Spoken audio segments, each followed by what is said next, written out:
The Road Warrior is the true life story of me on my way to work every day. Hey, nice blinker, asshole. Fuck you, Chief. Chief?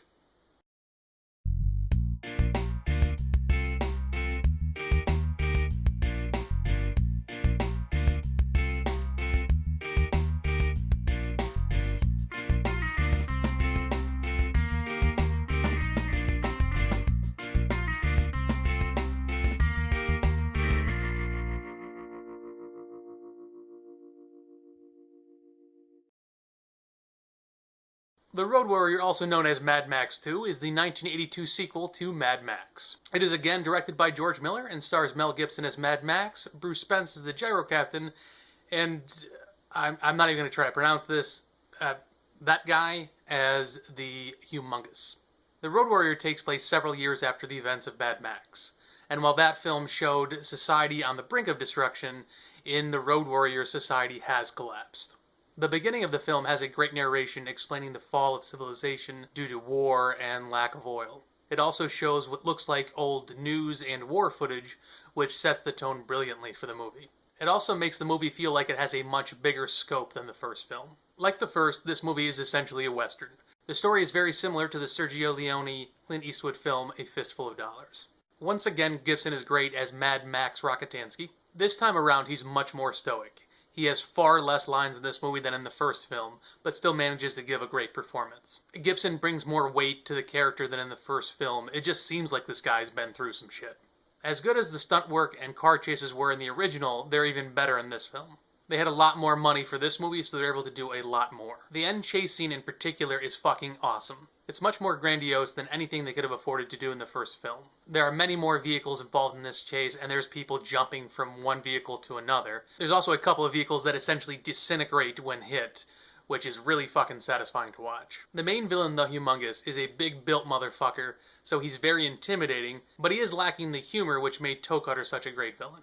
I think he must have influenced at least Christopher Nolan's interpretation of Bane. They're both big built guys with masks over their faces and kind of weird accents that control whole gangs.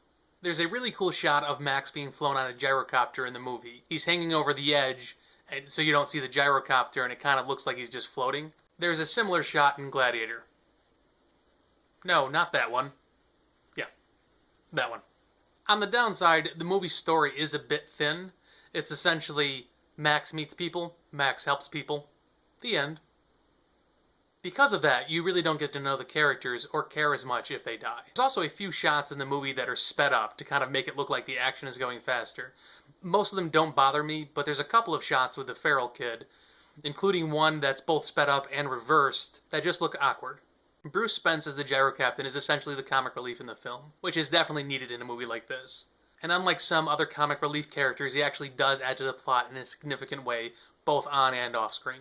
The Road Warrior is a solid follow-up to Mad Max. It takes the basic elements from the first film and improves on almost every one of them.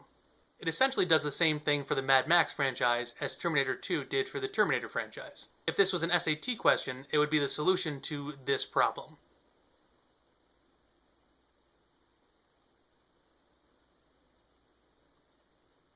This movie is rated A-.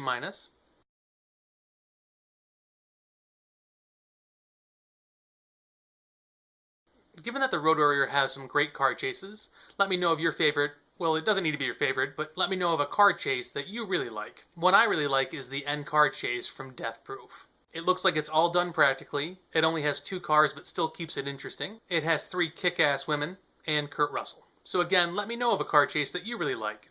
Make your mark below in the comments section. Please like, share, and subscribe. Thank you so much for watching.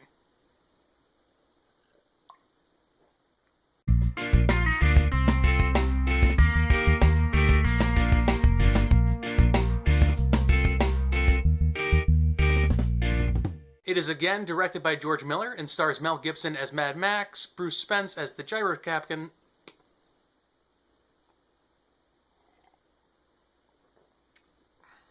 probably the best character in the movie is this little feral kid, who they don't really explain why he's a little feral kid. Was he out in the wilderness entirely on his own, and then they brought him into the community?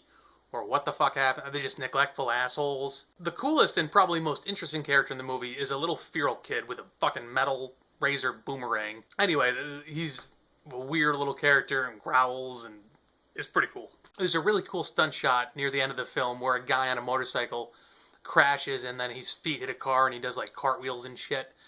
Looks really awesome. That's actually a fuck up. The stuntman was not supposed to clip his legs on that car and actually got injured and missed the rest of filming. Originally, the Humongous was supposed to be revealed to be Mad Max's partner Goose from the first film, but they ended up not doing that for some reason. I think that would have actually been a really cool twist, and I kind of wish they kept it. It's a little known fact, but Tom Selleck was actually supposed to play Mad Max Rockatansky in this film, but had to drop out due to scheduling reasons.